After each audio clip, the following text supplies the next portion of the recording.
Olá, hoje é o primeiro episódio da primeira temporada que nós estamos aqui no Pode Além. Meu nome é Ciane Menegossi Pistorello, sou advogada, sou professora, escritora, mãe, esposa e estou muito feliz aqui em dividir essa mesa com a minha amiga Neuza Fante. E eu também estou muito feliz de estar aqui contigo, Ciane. Sou Neuza Piccoli Fante, psicóloga clínica, palestrante, escritora, especialista em luto, também mãe, esposa e avó. E a gente escolheu o Pode Além para um Pode Além mais amplo, além da palavra, além do entendimento, além da nossa compreensão, para poder abranger algo a mais, o que está escrito nas entrelinhas. Eu comecei a ter vontade de fazer o podcast porque eu via que a sociedade precisava de alguma coisa que demonstrasse que a gente pode ir além, realmente. E aí veio a ideia de convidar a Neuza. Nesse desafio, acho que o convite ela recebeu com surpresa, né? Imagino. Com certeza. Mas por tudo que me ajudou, né? Foi minha psicóloga por um tempo, agora não é mais. E tudo que me ajudou e fez mudanças na minha vida. Eu pensei que juntas nós poderíamos também trazer isso para todos. E eu tenho como base que a tua determinação, direção, me inspira. E ficar perto de pessoas que nos inspiram nos ajuda a ir além. E é esse o nosso propósito. Nossa, que legal. As pessoas entenderem, nós fizemos vários agendamentos, a agenda da Neuza não fechava com a minha, nós marcávamos, acabava acontecendo alguma coisa, não conseguia, íamos por um caminho, depois resolvíamos mudar tudo para ficar um pouco melhor. Mas, realmente, nós trilhamos um caminho com vontade e que fosse o nosso jeito e que isso também traga cada vez mais o público a nos acompanhar. E ele foi clareando de vez em quando, né, o caminho. Verdade. Para que todos saibam, então, a gente resolveu fazer os quadros que nos representam e que representam o Pode Além, né?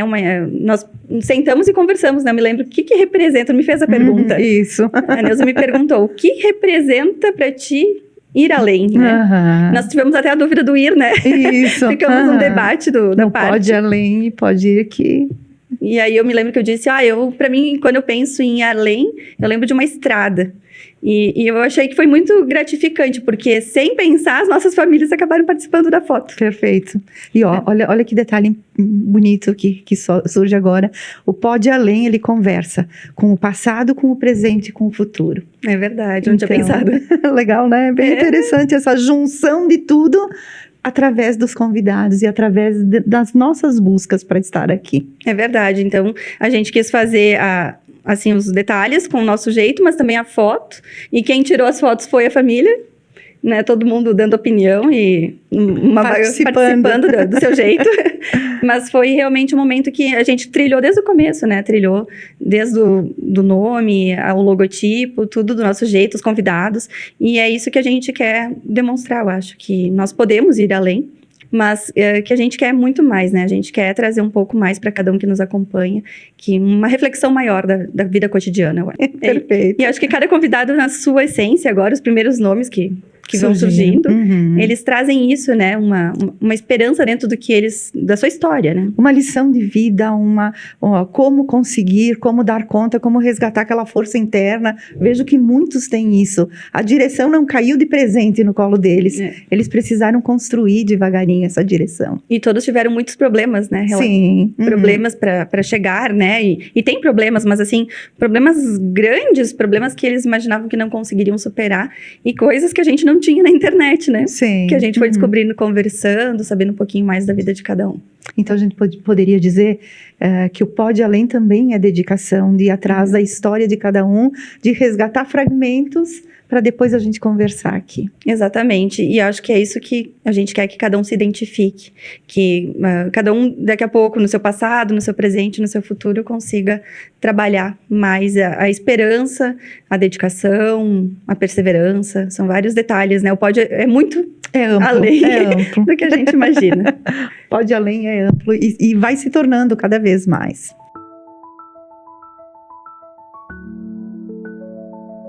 É muito bom tê-la aqui, Silvana, hoje. Obrigada, Neuza. Obrigada, Ciane. Que honra para mim. Estou muito honrada, estou me sentindo lisonjeada de contribuir, de ser uma das primeiras entrevistadas nesse projeto tão inovador, que conversa com os tempos atuais, né? E agradeço mesmo, espero que a gente possa aí trocar muitas ideias, muitos insights e que o projeto tenha vida longa, né? Vamos começar por aí, então, Silvana. Qual que foi o ponto de conexão que te levou ao jornalismo? Ele começou devagar dentro de ti ou ele veio de repente? Então, eu acredito que eu tenha nascido assim com essa alma jornalística desde muito nova. Pelos relatos da minha mãe, eu era aquela criança que queria saber muito, perguntava muito, até constrangia as pessoas adultas pelas perguntas, né? Muito curiosa e muito leitora também. Sempre me dediquei muito à leitura de clássicos, enfim, de livros de ficção, desde criança. Por volta dos 13 anos, então eu vim com essa ideia para meus pais de que eu gostaria de, quando viesse o vestibular, se eu pudesse fazer jornalismo. No que eles acharam que era uma ideia maluca de uma criança, né? E ainda minha mãe disse, mas mana, porque eu tenho outros irmãos, então ela me chamava de mana. Você vai trabalhar aonde? Você vai querer ser uma Fátima Bernardes? E eu falei, mas por que não, né? Mas na verdade eu já estava vendo jornalismo muito mais do que a TV, né? A minha mãe, né? Numa cidade pequena, não estava enxergando o jornalismo com todas as facetas que ele tem, né? De comunicação. Quando eu finalizei, então, o ensino médio em Nova Bassano, cidade da região da Serra Gaúcha, comecei a alimentar essa ideia de onde eu iria fazer jornalismo, né? E Caxias tornou-se uma possibilidade por ter conhecidos, amigos da família aqui. E eu fiz vestibular e acabei ingressando no curso aqui em Caxias do Sul, de jornalismo. E aí, você se mudou ou continuou? Não, me mudei região? pra cá, então. Me mudei pra cá. Então, foi uma mudança total. Total. Eu tinha 19 anos e eu vim pra cá. Havia uma pessoa em Nova Bassano que morava aqui, que era amiga da família, que me acolheu muito bem, a Miriam. E ela já estava finalizando os estudos aqui, já estava numa outra condição, pôde me amparar bastante e morava naquilo que a gente chama uma república, né? Num apartamento onde se divide os custos com outros estudantes. Ela morava com outras 2 estudantes, uma de psicologia, outra de direito, e ela. E ela convenceu as meninas que havia uma menina lá do interior que queria fazer jornalismo. Caberia, sim, a 4ª pessoa no apartamento, né? Aí foi-se pela comunicação social que tinha jornalismo e relações públicas. Exatamente. Né? Então, naquele momento, eu já escolhi o jornalismo, né? E ali eu fui seguindo, né? Mas, desde o início, eu acreditava que eu precisava já treinar. Eu sempre acreditei muito nisso, que apenas o estudo não seria o suficiente para me garantir um sucesso na carreira. Porque essa era a grande dúvida da minha família. Você está entrando num curso que não é, assim, a gente sabe, não é aquele curso que vai te dar toda aquela garantia, né? Havia, sim, uma necessidade de eu conseguir me inserir nesse universo da comunicação, que no momento era bastante restrito até hoje. Não dá para dizer que todo mundo que faz jornalismo é bem sucedido, assim como em qualquer área, né? Sem dúvida. Então, naquele momento, eu ingressei em 95 no curso de jornalismo da UX. Em 96, eu já passando na frente da Rádio Caxias, na Garibaldi, eu resolvi subir. Subi, peguei último andar, subi lá, pedi para falar com o coordenador de jornalismo, Evandro Fontana, na época, e me ofereci a ser jornalista como estagiária, né, na rádio. E não sei se ele foi com a minha cara, nem sei se ele lembra disso, mas enfim, ele me oportunizou. Eu não sabia nem ligar o computador, sabe? Não sabia nada, porque era tudo bem no início, nem havia uma transição ainda tecnológica na época, e assim eu comecei a já atuar na área. Então, parte do tempo eu fazia faculdade. E a outra parte, às vezes até maior do que o tempo da faculdade, eu me dedicava já a atuar. Não parava. Foi ali que a força foi crescendo e foi se desenvolvendo. Foi ali. Então, eu permaneci até 98 na Rádio Caxias, quando eu percebi que gostava muito de escrever. Muito, muito. E sempre que eu escrevia os meus textos para os boletins lidos por outros apresentadores, que não eu, porque eu não era apresentadora, eu sempre era elogiada pelos meus textos, porque eles sempre extrapolavam um pouquinho a questão da superficialidade, entre aspas, da rádio. Eles acabavam aprofundando um pouco mais os temas. Acabavam ficando até grandes, às vezes demais. Tinha que cortar, né? Mas então eu percebi assim, talvez o meu futuro seria tão melhor se eu pudesse trabalhar num jornal. Eu poderia pegar a pauta, ligar para a fonte, para a Neuza, ou para a Ciane, falar sobre reforma tributária ou da Previdência, não sei, e explorar um pouquinho mais, porque eu estou gostando muito de desenvolver a pauta, né? Então, em 98, por aí, eu saí da rádio. Em 99, comecei a buscar oportunidades de trabalhar em jornalismo impresso. Não existia online na época. O jornalismo nasceu justamente para alcançar a população, ao leitor, ao ouvinte, ao telespectador, a informação de uma forma que todos possam compreender. Mesmo que não exatamente os detalhes, mas uma ideia geral, todos precisam compreender. Quem te enxerga com esse sorriso lindo, esse vamos à luta sempre, não vê os desafios, eles são muitos mesmo. Muitos. Na vida pessoal, imensos. Renderia muito tempo nessa conversa. Na vida profissional, eles são muito exigentes, né? Para todo profissional que quer, de fato, estar qualificado, capacitado, dialogar com o seu tempo, ele precisa estar em constante reciclamento, né? E autoconfiança, autodescoberta, porque a gente vai se descobrindo ao longo dessa carreira, né? Pontos fortes em que você pode melhorar ainda mais, e todo mundo tem os seus pontos fracos, aqueles que precisa estar sempre de olho, né? Para que eles não venham a corromper todo o brilho de uma carreira, né? Sim.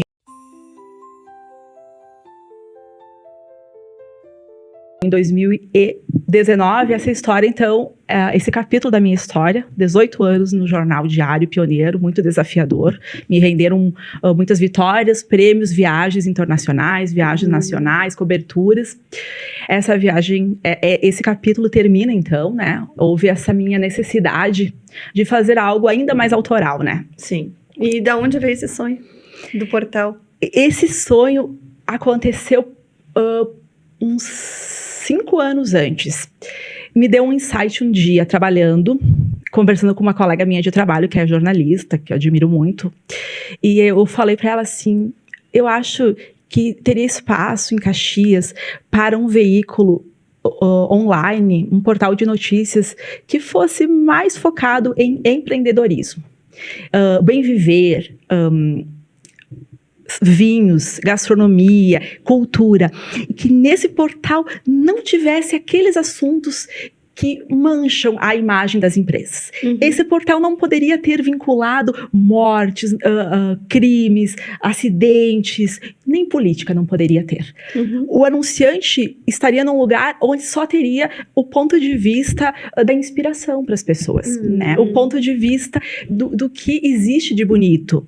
Não que seja um espaço autista, que não veja o mundo, não, mas é o foco dele. O foco é mostrar o que está dando certo, as histórias que estão dando certo, para que outros empreendedores também queiram se inspirar e também sejam inspiração para os demais.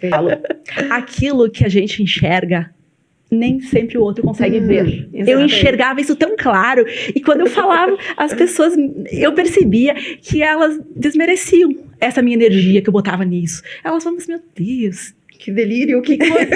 Elas imaginavam, tipo, uma blog, já tem um monte de blog. Ela falou, não é um blog, é um site, mas um site bonito, com cara de arte, uma coisa que o anunciante quer estar, porque ele não quer estar lá com a imagem do anúncio dele e do lado, não sei o que, tantas mortes na Serra em 2024. Ele não quer.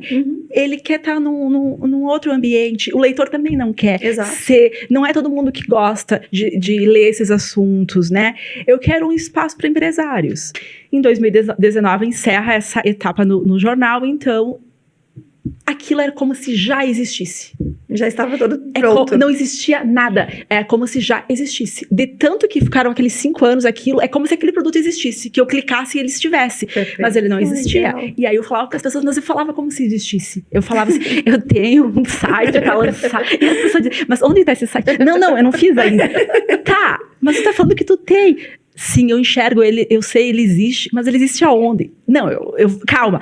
Mas tu vai lançar quando? Em março de 2020 eu vou lançar. Isso era novembro de 2019. Quando eu saí do jornal. Era novembro de 2019. Mas em 3 meses, tu vai criar esse produto em 3 meses? Sim, tá tudo pronto. Mas aonde que tá? Tá tudo. Eram os rascunhos, tá tudo. Eu tenho lá em casa guardado esses rascunhos. Tava lá, sessões, conversa fiada, menu da vida, todas as sessões, tava tudo já escrito. Não me pergunte de onde veio. Às vezes eu acredito que nem seja eu que tenha feito isso. Como se tivesse vindo uma inspiração divina, assim.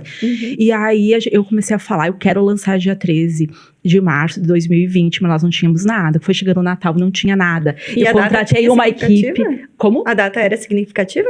Não sei, porque eu cheguei à conclusão que se eu colocasse a data, a chance de sair seria maior.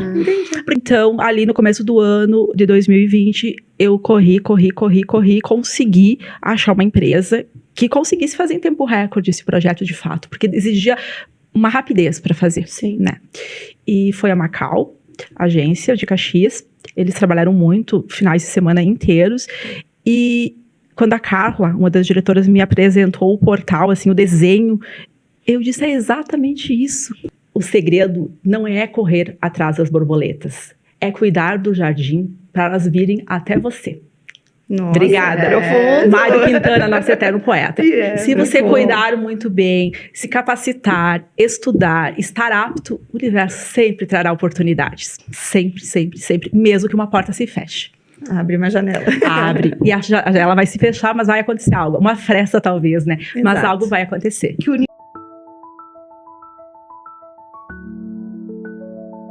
E hoje nós estamos com uma pessoa muito especial, o Dr. Júlio César D'Agostini. Obrigado pelo convite também. E onde a gente puder ajudar, com o maior prazer. A infância minha, como da maioria da minha idade, eu tenho 66 anos, né? Foi uma infância maravilhosa, onde não existia o tal do celular, não existiam outras coisas, a gente podia realmente brincar e ter uma infância, na verdade. Então, eu tive uma infância muito intensa, estudando, claro, mas muito boa, com recordações espetaculares. E quando começou a surgir o desejo de empreender? Na verdade, eu fui fazer engenharia mecânica, que não tem nada a ver comigo. Viu? Então, fiz 3 anos e meio na PUC, me transferi para Caxias para terminar a faculdade aqui de engenharia mecânica. Não terminei, eu vi que não era. Quando eu comecei a fazer, aí eu fazia paralelo aqui em Caxias da administração de empresa. Quando eu fui fazer meu primeiro estágio, aí que a gente surgiu mais ou menos, porque eu fui fazer o estágio na Grale, lá com o seu Mário Ruaro, que é meu amigo até hoje, e fui fazer o estágio na Grale e fiquei preso 3 meses dentro do escritório. E aí eu imaginei 3 meses preso dentro de uma fábrica pro resto da vida, jamais. Então, e naquela época lá o pessoal da Grale reclamava muito da alimentação. Todo dia a mesma comida, não é a Grale, qualquer outro lugar, na verdade. Sim. E aí eu resolvi encerrar meu estágio de 3 meses e montei um X na frente da Grale para fazer a alimentação do pessoal. Então eu montei um X lá e fiquei alguns anos lá. Foi muito, muito bom, graças a Deus. Essa visão empreendedora sempre teve, então, desde o início. Eu não sei se é visão, porque a gente vai indo, né? Mas eu digo com certeza absoluta que eu faço o que eu gosto. Então, tá. E não se acomoda, né? Jamais. Jamais. Não. Eu falo para os meus funcionários, mudando um pouco de assunto, o seguinte: como é bom ter problema quando a gente levanta. Porque a gente tem que resolver problema. Perfeito. Verdade. Como é bom ter problema, a gente tem que Muito ter problema, senão a gente não fica inquieto, tem que estar inquieto. O inquieto é que Então, produz, que vai além, então. Sim. E também que a gente, tu sendo inquieto e estando toda hora no trabalho, tu dá exemplo para as pessoas também que não existe coisa fácil, existe coisa trabalhada, né? Ótimo. E me diga assim, quando surgiu a paixão por vinhos? Então, como é que é o seu nascimento para essa área? Aí a vida vai. Na verdade, todo mundo tem sua história. Eu tenho minha história, vocês têm a história de vocês, todo mundo tem. Claro. Então foi nesse segmento e tal, um domingo de noite, meu pai me disse assim: Júlio, o pessoal está querendo um representante de maçã na Razip Vacaria. Eu já tinha meu negócio, me sobrava tempo. Aí vem a inquietude, né? Me sobrava tempo e eu, segunda-feira de manhã, não avisei ninguém, 8h30, estava em Vacaria. Fui lá ver como é que era e tal. Bom, era uma, não digo uma profissão, mas era um negócio que não existia, vender maçã. Porque naquela época, como é que funcionava vender maçã como fruta, de modo geral? Toda a produção ia para a Ceasa. A Ceasa vai para o supermercado vende. E numa conversa lá e tal, eu disse assim: então eu vou tentar fazer um trabalho diferente, que é eliminar o atravessador. Por que não mandar a fruta direto para o supermercado. E não tinha esse costume na época, mas demorou um tempo e a gente conseguiu. E naquela época também não existia degustação de fruta no supermercado. Nós montamos isso, começamos a botar na boca a maçã, o pessoal começou a provar. Claro que conhece, todo mundo conhece a maçã, mas quando tu bota na boca uma maçã de qualidade, suculenta, Quer mais? dentro do ponto de venda, o pessoal compra, né? Afinal. Bom, aí eu criei essa forma de trabalhar. Então, na época eu era representante de Rio Grande do Sul. Eu era aqui de Caxias, depois eu fui do Rio Grande do Sul, depois fui de Santa Catarina, depois fui do Paraná. Então, toda a região sul eu era representante. Então, eu viajava bastante, vendia para o supermercado direto. E hoje o sistema é assim, cargas grandes, supermercado. Foi criando caminhos. Foi criando caminho. Eu, contando tudo isso para chegar na história do vinho. Claro, claro. E aí, quando o senhor Raul, em 1995, ele lançou o queijo Grão Formaggio, pelo conhecimento que eu tinha, pelo trabalho na região sul, foi nos dado para trabalhar na região sul com o queijo. Então, eu já tinha maçã e tal. Mas o senhor Raul, um grande visionário, né? Sim. Ele me dizia assim, Júlio, nós temos que também ter ponto de venda. Eu já tinha ponto de venda aqui em Caxias, onde está a Bocati hoje, que era 4x2. E aí, com o apoio dele, também resolvemos abrir esse ponto de venda. Quando nós começamos a abrir o ponto de venda, o senhor Raul tinha muito conhecido, e aí ele me dava a lista para quem visitar. Aí eu comecei a visitar o seu Paulo Bellini, essa turma toda da empresa e tal, o seu Steder.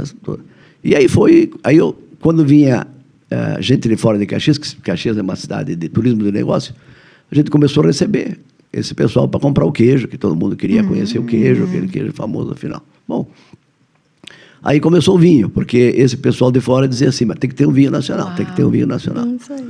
Isso em 96 já. A Bocati faz 30 anos o ano que vem. Oh, beleza, olha ali. Nessa época, outubro. E então começamos a trabalhar um vinho, escolhemos uma vinícola nacional, na época que era Miolo, que estava se destacando bastante e tal. E assim foi. E a princípio a gente queria trabalhar com o queijo e com a vinícola Miolo. Não foi suficiente. Foi abrir espaço. Porque não adianta. Eu gosto da Miolo, tem um que não gosta, então a gente vai ter que diversificar. Então fomos diversificando, sempre pensando em ter só vinho nacional. Chegou uma época que não deu para ter só vinho nacional. O pessoal aí da região aqui queria vinho importado. Nós aqui da região, o turismo de negócio de São Paulo que vem a Caxias, normalmente 90% ele quer vinho nacional. E nós aqui da região é o contrário, 90% quer vinho importado. Olha isso. Então a gente foi se moldando, tentando agradar a todo mundo. E foi fazendo esse trabalho de formiguinha, lento, sempre no mesmo lugar, abrindo um espaço novo, aumentando um pouco, com cuidado. Entende? Mas sempre teve um relacionamento bom, boas parcerias, né? E isso ajudou, incentivou a ir. Sem dúvida nenhuma. Hoje eu tenho o conceito que eu falo para os meus colaboradores todo dia, toda hora. Nós temos que trabalhar com as nossas mãos e com as mãos dos outros. Perfeito. É fundamental trabalhar com a mão dos outros. Senão a gente fica sempre no mesmo lugar. Tem umas lições Com aí bem 2 importantes. braços, tu fica no mesmo lugar. Agora, com muitos braços. Muito bem. E a gente faz esse papel ao contrário também, porque nós somos distribuidor aqui na região da Xandão. Um exemplo da Xandão, de outras. Temos outra distribuição. E a Xandão, o que a Xandão quer? Ela não tem braço, ela não quer braço, ela quer os nossos braços. Então, a gente, dentro da nossa capacidade, dentro da nossa equipe, a gente faz os braços para o Xandão. Muito bem. Na sua opinião, é melhor o vinho importado ou nacional? Porque, Bom, olha... Eu vou te dar um exemplo que eu falo para todos os cantineiros. Eu não vou dizer nunca, porque a palavra nunca não existe. Mas, onde eu vou, eu tomo vinho nacional. Uau! Onde eu vou, restaurante, o pessoal sabe. Onde eu vou, vinho nacional. Vou numa janta, vinho nacional. Eu tenho 2 turmas de amigos que eu fico levar o vinho sempre nacional. Sempre. Não quer dizer que o vinho importado é ruim, não, mas eu tenho que dar o exemplo. Até porque quem viaja, por exemplo, para qualquer país da Europa, vamos pegar a Europa, Chile também é assim, Argentina é assim. 90% dos vinhos desses países são do próprio país. E 10% é dos outros países. Talvez menos do que 10%. É claro que o Brasil tem uma história curta de vinho, o trabalho de todo mundo vai fazer evoluir essa questão. Mas eu ainda quero ver cada vez mais o vinho nacional crescer, porque tem potencial de crescimento. Muito bom. Estamos chegando no final, seu Júlio. O senhor quer deixar uma mensagem? A gente escolheu, né, ele convidou por realmente, né, sua força, o que o senhor representa aqui, não só em Caxias, em toda a região e fora da região, com, né, todo o seu trabalho, mas também como exemplo de determinação, exemplo de uma pessoa que foi atrás dos seus sonhos, trabalhou muito e trabalha muito. Que mensagem que o senhor gostaria de dar para encerrar, incentivando não só jovens, né? Eu acho que em algumas fases da vida pode ser que, como, né, o senhor aconselha, pode mudar. Se não está feliz, mude, né? Então, que mensagem o senhor deixa para a gente dar um encerramento aqui a todo mundo que nos acompanha? Bom, obrigado pelo convite novamente. A mensagem que a gente poderia falar 2 horas de mensagem, mas não é bom falar muito porque é muita diferença de cabeça. De qualquer maneira, é tudo aquele negócio de determinação, raça, vontade de querer levantar com disposição. O cara que não levanta com disposição tem que descobrir por que não está levantando com disposição. Perfeito. Porque a coisa melhor do mundo é sono. Dormiu bem, está disposto para o dia seguinte. Para dormir bem, tem que estar bem no dia anterior. Perfeito. Então, tu tem que entender essas coisas para poder acontecer esse equilíbrio aí. E faz o que gosta, trabalha, seja ético, correto, total. E um agradecimento especial para os nossos colaboradores. Perfeito.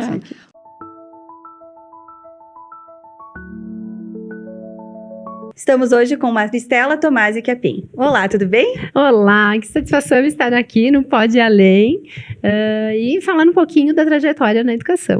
Exato. Eu iniciei, então, a minha trajetória na caminhada da educação aos 17 anos de idade, quando eu concluí o magistério. E eu recebi o convite para dar aula numa escola, para coordenar uma escola de educação infantil de uma conhecida, ou para empreender. E aí, aos 17 anos, eu iniciei empreendendo.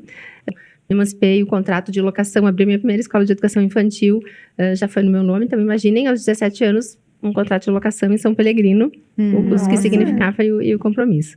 Então, mas tá aí uma trajetória muito bacana e trazendo benefícios para a nossa cidade, para a educação como um todo, porque a proposta inicial a gente da escola já foi esta, de fazer sentido o aprendizado, de ir além e fazer diferente. Então, a escola já veio com esta proposta de... o nosso slogan sempre foi: aqui se leva muito a sério quem leva a vida brincando.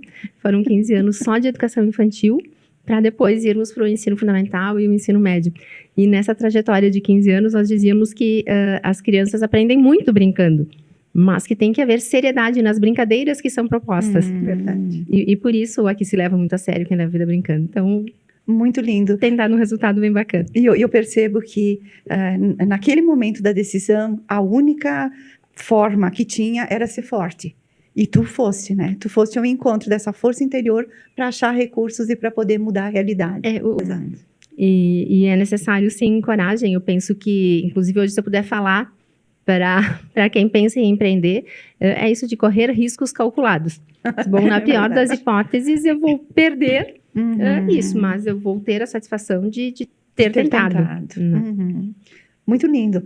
Vamos um pouquinho mais para o passado? Vamos lá. A gente sabe que as crianças se apoiam em vínculos seguros para poder ir além, para poder aprender, para poder se dedicar. De quem que a Maristela aprendeu? Com quem que a Maristela aprendeu a ler? A Maristela aprendeu a ler numa escolinha do interior, lá em Conceição da Linha Feijó. Eu até hoje ainda moro no interior, ainda pertence à Conceição da Linha Feijó. Numa classe multisseriada, onde ficava de 1º a 4º ano junto, na época ainda era série. 2 alunos de 1ª série, 3 de 2º, porque no interior não eram muitos alunos. E foi assim até a 4ª série, quando daí, a partir do 5º, eu começava a estudar, então, no SEM, vir para Caxias, né? Porque no interior a gente falava assim, vou para Caxias, como se nós não estivéssemos na cidade.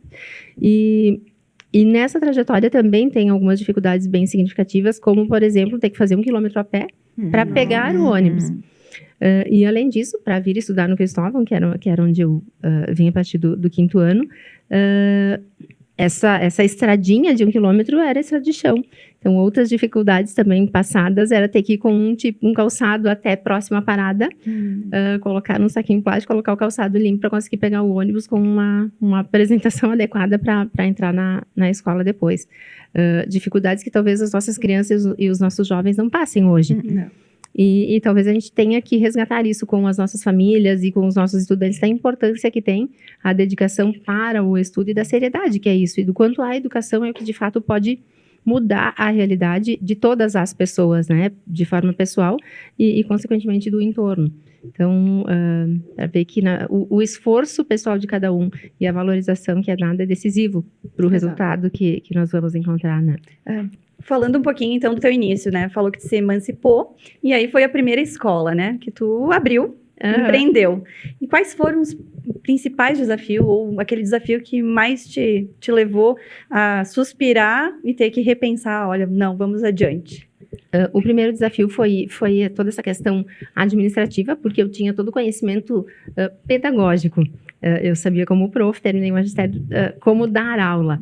Mas como organizar uma equipe, como vender um serviço, porque o serviço ele é intangível. Como que eu iria mostrar? Se eu for fazer um produto, eu consigo visualizar a caneca, por exemplo, mas eu não conseguiria ainda demonstrar tudo o que viria nessa proposta que era arrojada e que era diferente de educação, sem o bababibabu das cartilhas que nós tínhamos, porque eu vinha com uma proposta completamente diferente.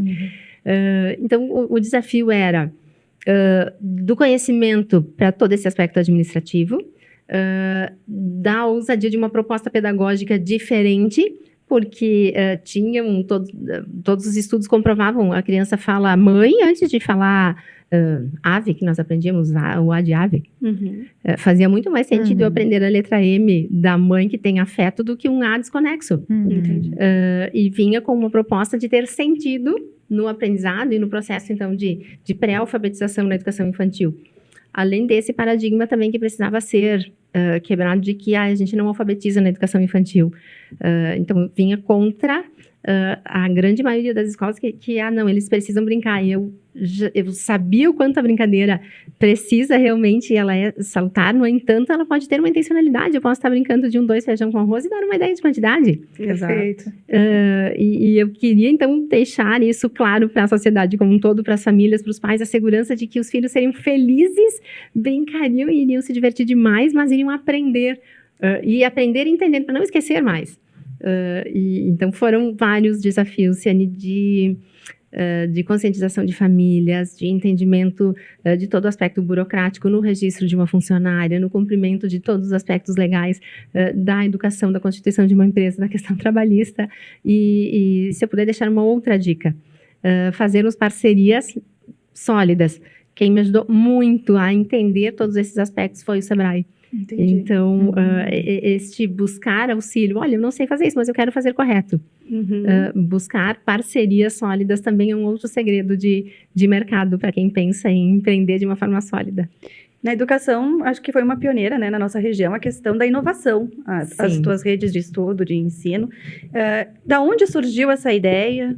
E provavelmente enfrentou muitos paradigmas. Por quê? Nós temos uma sociedade que às vezes diz que a criança não deve ter muito contato com a tecnologia até uma certa idade. E a gente vendo que a escola, ela integra a tecnologia de uma forma diferente às vezes, mas ela faz a criança ter esse contato. Isso. E como é que surgiu a ideia? O que te levou, o que te inspirou a isso? A chegar num momento tão tecnológico hoje que nós temos na Rede Caminho? O principal motivo é que eu tenho um filho que agora de 26 anos, mas que na época eu sentia que ele estava muito pronto para o uso da inovação e da tecnologia e que, no entanto, isso não era muito que permitido de uma forma saudável. Porque nós temos sim que perceber que é um caminho sem volta, mas é ensinar as nossas crianças e os nossos jovens a como utilizar isso em benefício próprio. E aí vinham as propostas da educação tecnológica, ainda muito distante de Caxias do Sul e até do Rio Grande do Sul. Então, eu tomei a liberdade de ir a São Paulo, fui a Ribeirão Preto, não, fui para a cidade onde a Lego, da Dinamarca, tinha o seu escritório e a representação, então, aqui no Brasil.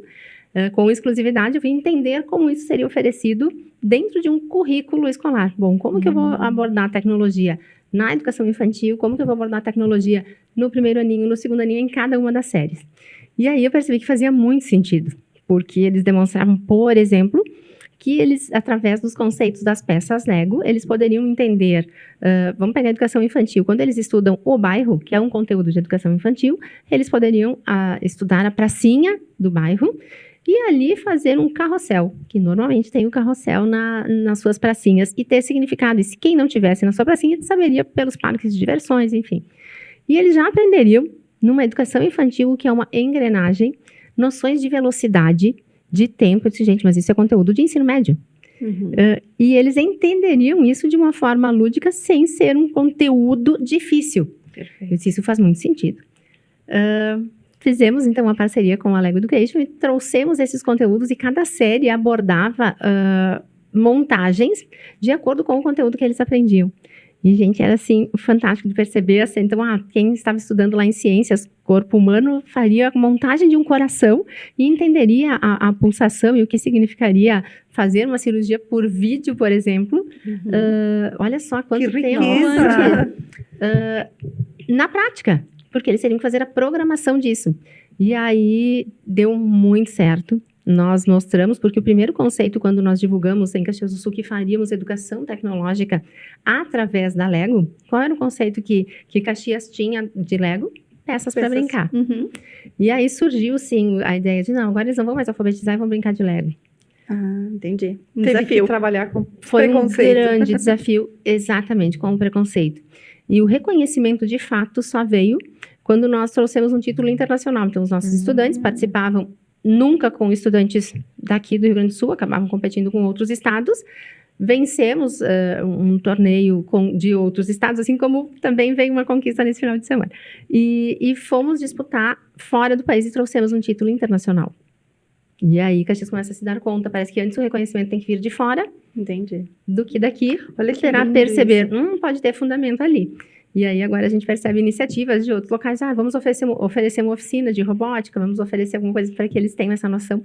E na realidade, gente, todas as profissões passam hoje pela tecnologia, dei o exemplo de uma cirurgia de vídeo, mas vamos pensar que a profissão até de coletar as caixas dos lixos orgânicos seletivos precisa de uma programação para que aquele braço do caminhão vá até lá e faça. Então, independe de qual a profissão, se é na engenharia, na medicina, ou seja qual for, estes conceitos tecnológicos precisam ser utilizados.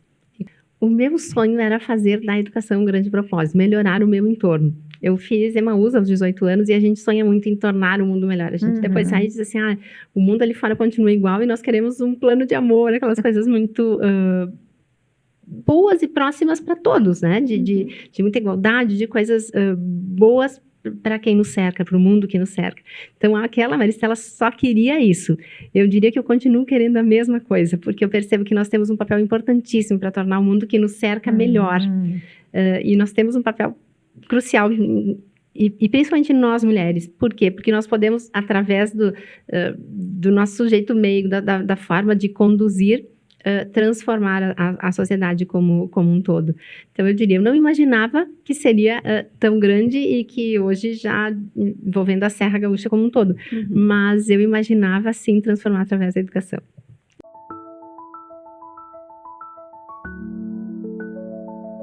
Seja muito bem-vindo, Frei Jaime. Muito obrigado, alegria. Neuza, Ciane, bom estarmos juntos.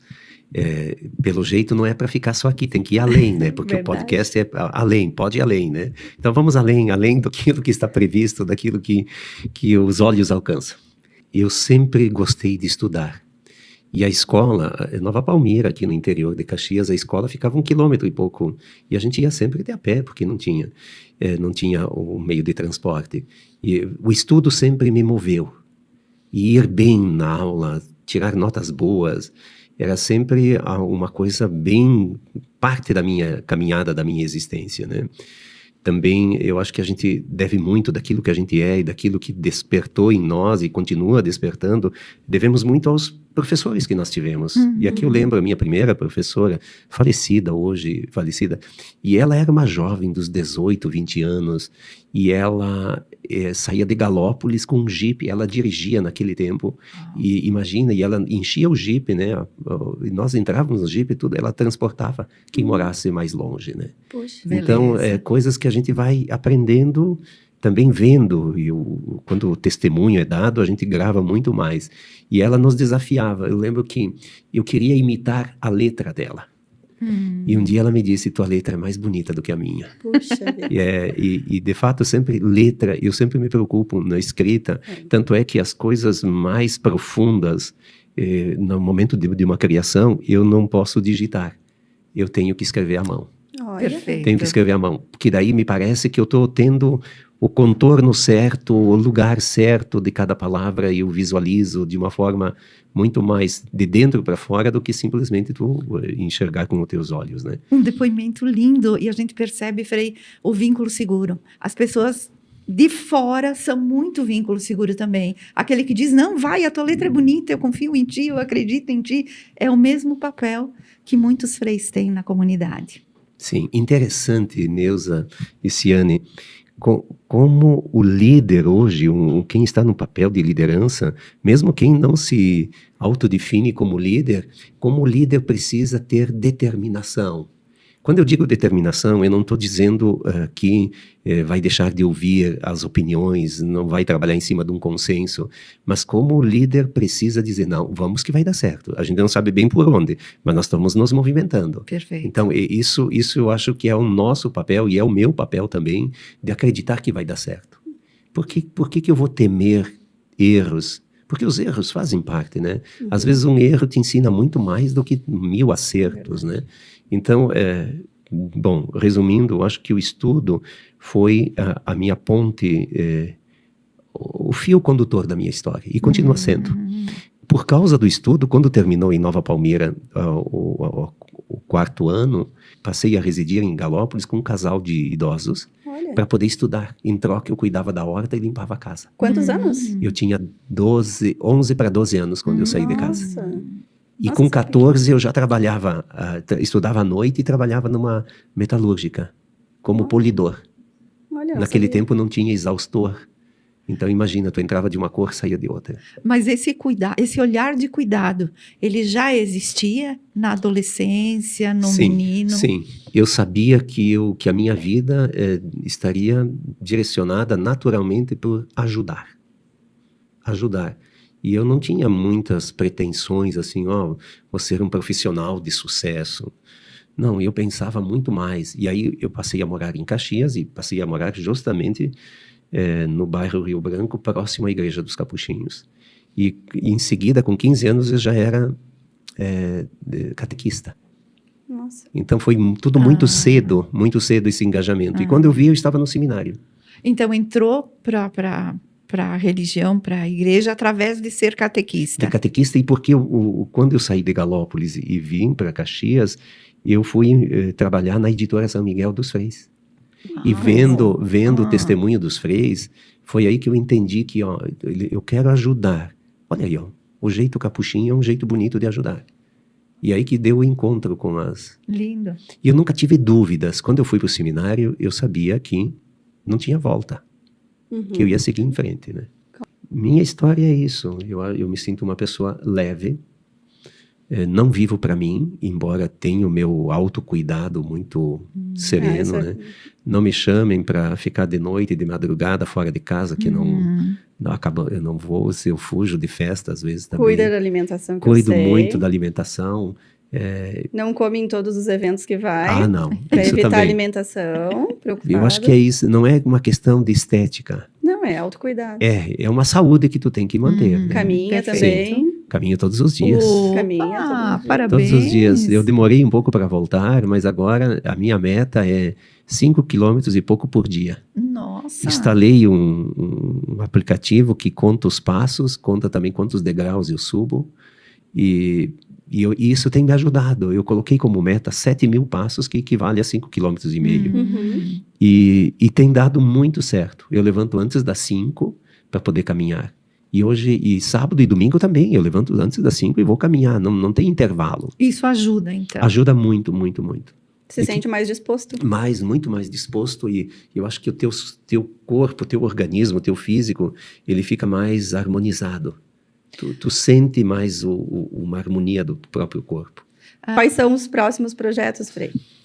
Eu acho que nós teríamos condições e também diante da necessidade urgente, nós, assim como temos a rede Mão Amiga de escolinhas, nós poderíamos ter a rede de clínicas de idosos. Uau. Uma rede.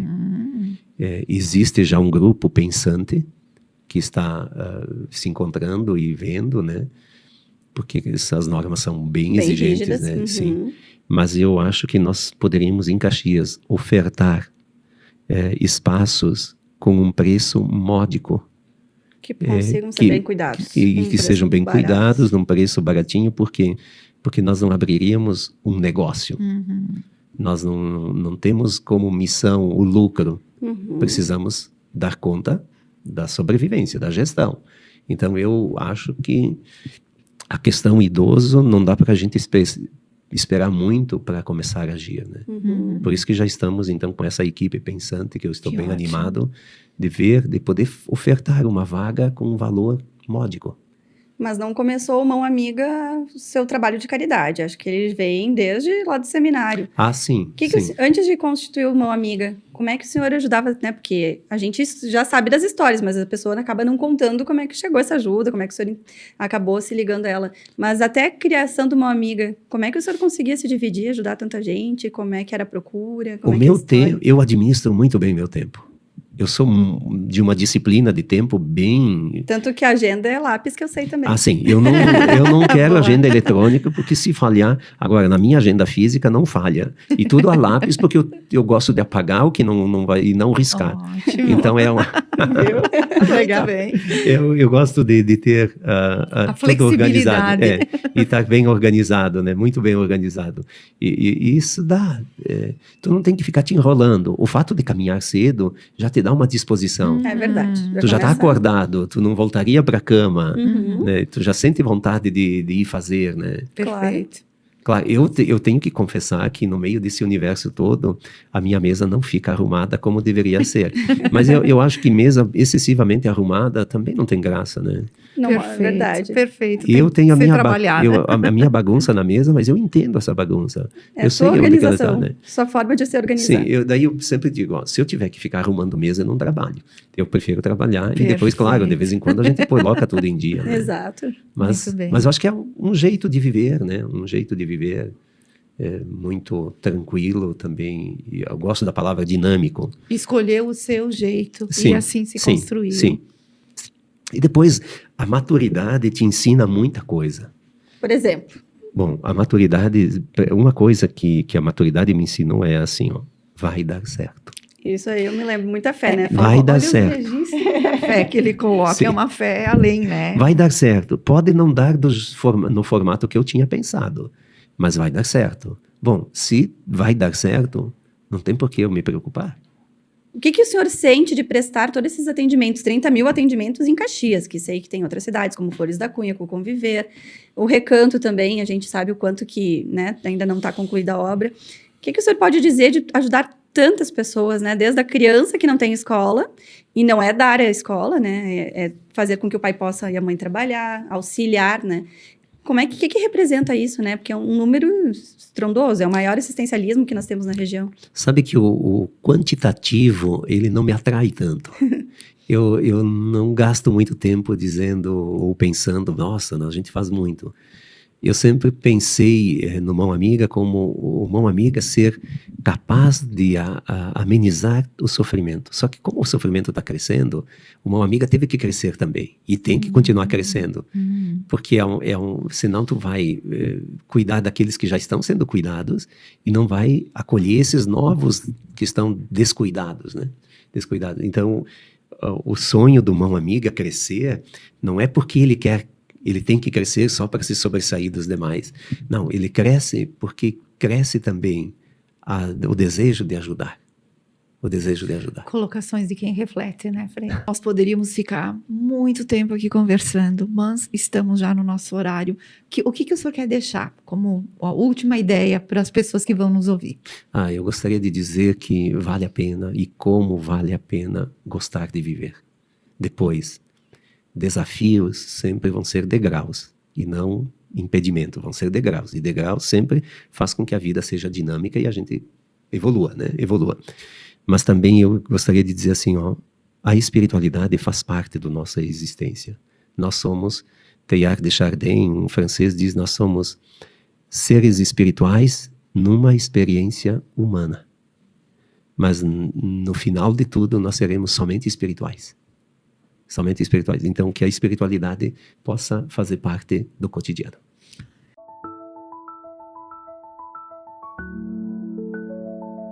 que é o Ladir Brandalize, um jornalista, comunicador, cidadão caxiense, professor, músico, cantor. Nossa, é uma história muito legal que nós vamos poder conhecer aqui hoje. Então, quero agradecer a tua presença, obrigado por aceitar participar do nosso projeto e estar conosco. Que bacana, que projeto maravilhoso, gente, né? Parabéns, buscar o que faz a diferença, né? Buscar pessoas, de repente, que se destacam e eu agradeço por terem visto isso em mim, né? Nem sempre a gente consegue ver, a gente sempre está esperando fazer mais ou buscar mais ou surpreender mais e até se surpreender a si mesmo, né? Porque isso é importante, né? A gente precisa vibrar com o que a gente consegue e quando consegue, precisa ser agradecido por aquilo que aconteceu, né? Nós morávamos, eu nasci no interior do município hoje chamado São Jorge, que pertencia a Nova Prata, e numa capela chamada Paiol de Pedra, perto de Paiol Queimado, veja bem o nome das capelas ali, né? E pensa no interior do interior, a gente só escutava, conhecia os vizinhos, pais e coisa assim, e o nosso falar era muito forte. E a gente ia para a cidade, falava muito forte, e falava terra mesmo, terra, areia, e falava essas coisas, e as pessoas diziam, e aí colono grosso, bem naquela época de colono grosso, e a gente passava a negar as nossas origens, então, assim, mas por que eu sou assim diferente? Por que eu não sou que nem os outros que falam português correto e tal? Por que eu tenho esse sotaque forte? Por que eu tenho...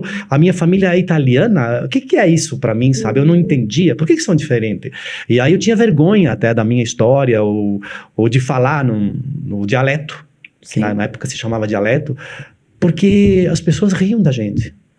Na sala de aula também, o nosso sotaque forte, sempre, as pessoas riam. Então a gente passava a ter vergonha de uma coisa que devia ter orgulho.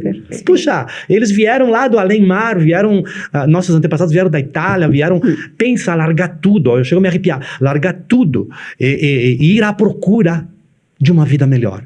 De matar a fome, literalmente, de se mover. A vida é movimento, se mover. Por que eu fico lá que a Itália estava toda difícil, muitos filhos, as famílias, pouca terra, muito gelo, muito frio, muita pobreza, muita guerra e tudo mais. E eles disseram assim, nós queremos vida, nós queremos ir à América, nós vamos buscar a cucanha que prometiam, né?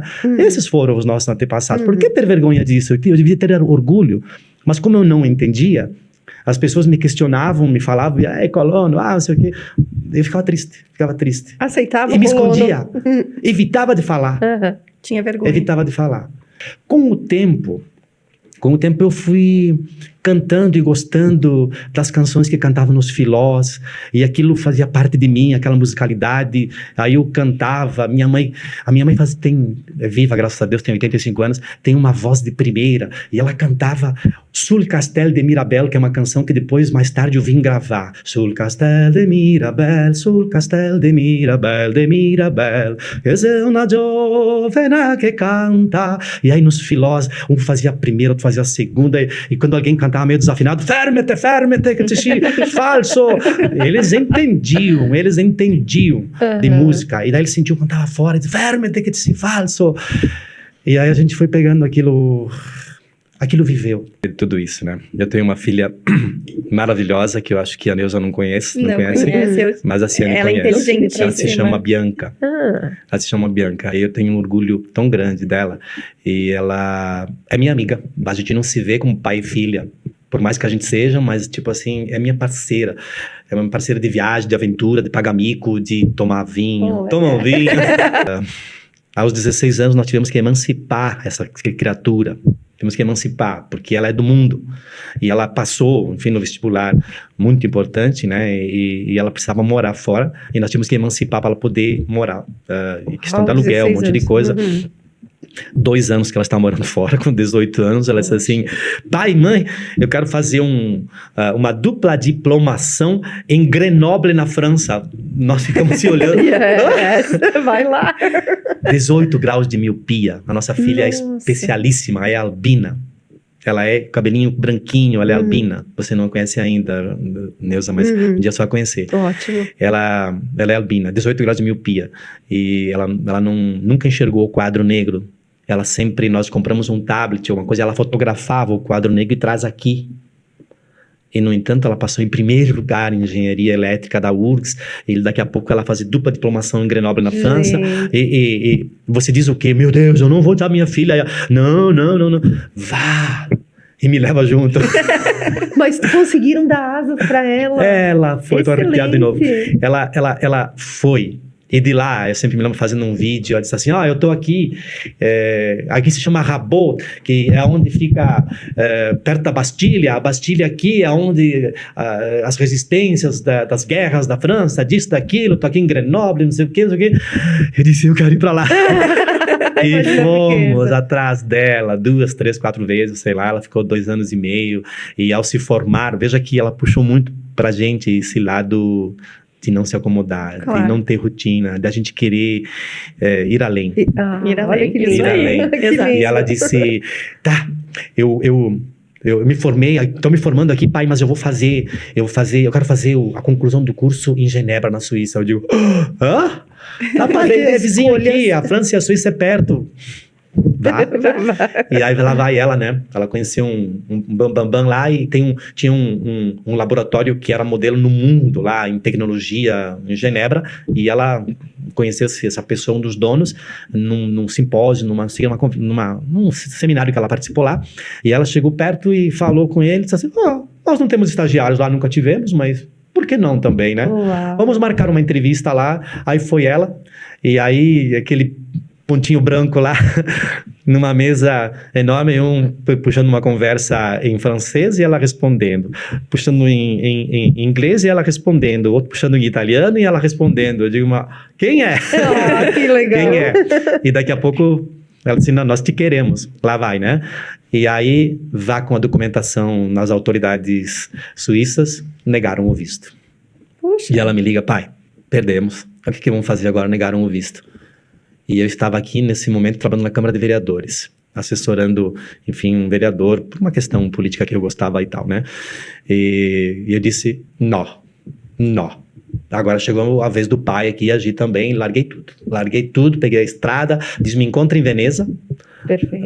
Agora tá emocionante. Ótimo. Mas me encontra em Veneza, e eu estava com o processo da cidadania abandonado lá há anos, né? Que já que a gente tem direito, por que não fazer, né? Claro, com certeza. Eu pego o processo embaixo do braço, ela me encontrou em Veneza e nós fomos no Comune, onde descobrimos, enfim, que a nossa família tinha origem, se chama Arcier, província de Belluno, na região do Veneto, né?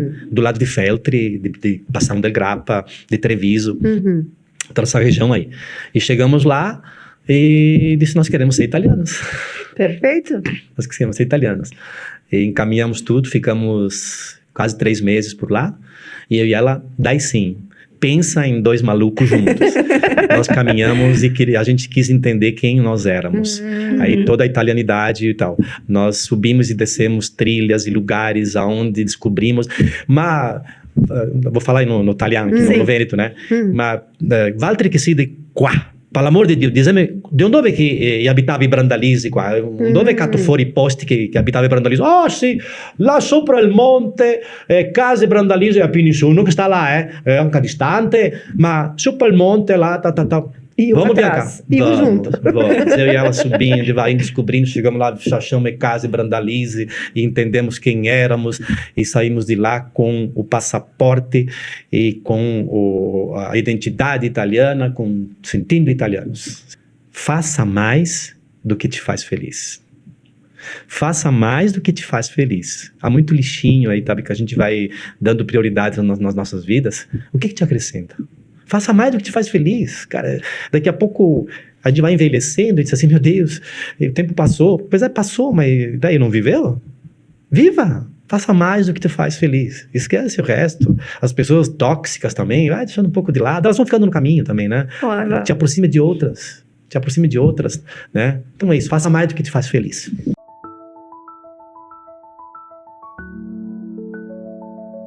Bem-vinda, Natália Rosa. Muito obrigada pelo convite. Me sinto muito honrada de estar aqui contando um pouquinho da minha história, um pouquinho da história do Bento e do Joaquim. E, na verdade, todo mundo me pergunta o que aconteceu que os meninos nasceram tão cedo, né? Durante a minha gestação, eu descobri um câncer de tireoide. E por conta de hormônios de gestação, enfim, ele começou a crescer muito e começou a comprometer outras estruturas, então chegou num ponto que a gente teve que operar, né? Então, eu operei no dia do meu aniversário, que foi dia 3 de novembro. Nossa. E eu disse assim, não, se Deus me deu essa data é porque deve ser um bom sinal, né? E aí, 15 dias depois, eu entrei em trabalho de parto prematuro. Uau. E aí, foram 17 horas de trabalho de parto, tentando segurar os mocinhos lá dentro, né? Mas não tinha jeito. Eles, eu digo que desde da barriga, eles já estavam destinados, eles já sabiam o que eles queriam da vida deles, né? Então, aí eu ganhei os meninos, eles, obviamente, foram direto para a UTI, né? Sim. Eu lembro que quando eles nasceram, né? O Bento, que foi o primeiro que nasceu, que o Bento quis nascer primeiro, né? Eu digo, o Bento já era apressado desde a barriga, né? e aí eu nem cheguei a vê-lo, porque ele já nasceu meio roxinho, então ele até tem um Apgar bem ruim, enfim, porque ele já foi imediatamente entubado, né? E o Joaquim nasceu já chorando, não precisou de ser entubado na hora. E eu lembro que o meu esposo disse assim, tu não vai acreditar. E eu lá, né? Meu Deus, o quê? Ele não tem uma perna. O que aconteceu? Ele tem cabelo. Eu disse, pra mim, gurias, o dia mais difícil da minha vida, o dia mais triste da minha vida, foi o dia que eu tive alta. Porque eu fui embora sem bebês e sem barriga. Muito difícil, sim. Muito difícil. E eu lembro que eu cheguei em casa... Eu vou tomar uma aguinha. Bem tranquilo. Eu lembro que eu cheguei em casa e fui pra cama e desabei. E aí o meu esposo sentou na beiradinha da cama e ele disse assim, eu também tô destruído. Né? A validação do pai, porque ele também estava sofrendo. Perfeito, imagina, né? perfeito. Mas agora, a gente não pode cair. Aqueles 2 meninos, eles precisam da gente. Que lindo. E aquilo foi assim, ó, o sacode que eu precisava pra, tipo, vamos lá, reage, mulher, porque tu não dá, agora não dá tempo, entendeu? Tu não tem tempo pra isso agora, pra chilique. E aí eu pensei, Deus, como eu posso ajudar os meus filhos agora? Rezando, mandando energias, tudo, com certeza. Mas o que uma criança precisa? De leite materno. Então, eu vou ser a maior produtora de leite materno possível para eles. E assim eu fui. Então, no meio daquele tumulto todo de UTI, de filho, um dia tá bem, outro dia não tá bem, porque quem vivencia uma UTI sabe os horrores, né? Porque é bebê que não consegue resistir, é o teu filho que uma hora tá aprontando, daqui a pouco é o outro. E assim, é uma roda gigante, não é nem roda gigante, é uma montanha-russa de emoções. Tu vai de manhã, tá tudo bem, tu chega de noite e tu é, tipo, meio que convidada a te despedir do teu filho. Uau. Porque o negócio tá trash. Tu não teve tempo ali pra sofrer, tu teve que ir à luta. Eu não tive tempo. 85 dias de UTI. E aí, depois da UTI, eles já estavam uns bolotos gordinhos, né? Eles tinham um apelido de bolotos, porque eles já estavam com peso pra ir embora. Mas eles esqueciam de respirar. Puxa. Aí a gente ficou mais 25 dias morando dentro da pediatria do hospital. Os dois saíram juntos. Saíram juntos, ainda bem. Era só que eu pedia, ai, Senhor, não me libera um e deixa o outro. Porque daí como é que faz com o coração da mãe, né? Sim, é difícil. Daí então a gente morou 25 dias lá no Hospital do Círculo. E também, né, a gente vivencia um monte de coisa, né? Mas, enfim, tudo é aprendizado, né?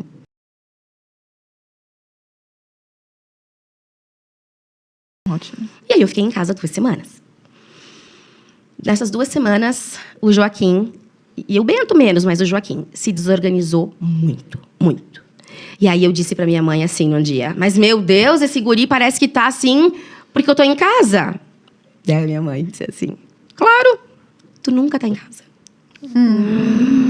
Quando ela disse isso, parece assim que uma chave caiu. E eu pensei, gente, os meus filhos estão se acostumando com a minha ausência, não com a minha presença. Olha que forte isso, que Isso interessante. doeu tanto. Eu pensei, não quero pagar esse preço.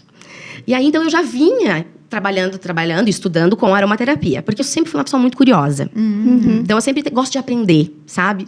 Sobre espiritualidade, sobre práticas integrativas. Eu gosto muito disso, de energia, essa coisa holística. Né? Tu abria vários caminhos. Eu abria vários caminhos. E aí, sempre foi assim, eu sempre gostei disso.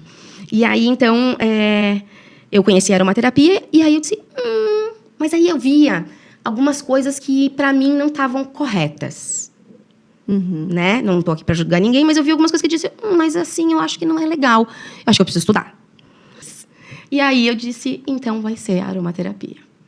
Porque eu já tinha me encantado, já tinha visto, já estava usando neles, inclusive, né, para questões de sono, principalmente.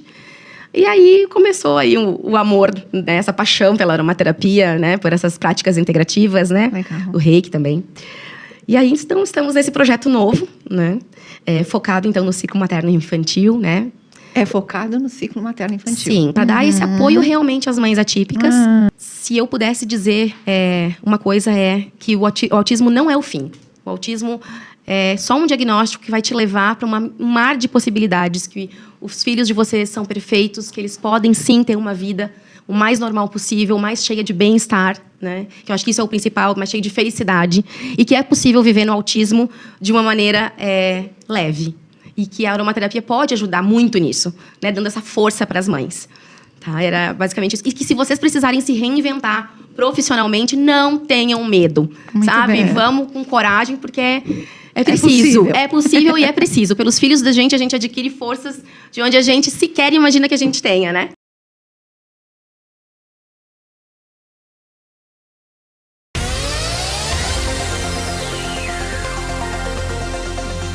Acompanhe a TV Serra Farroupilha pelos canais 26 e 526 da NET Claro, no Facebook TV Serra Farroupilha, no canal do YouTube TV Serra Farroupilha e pelo nosso site www.tvserra.tv.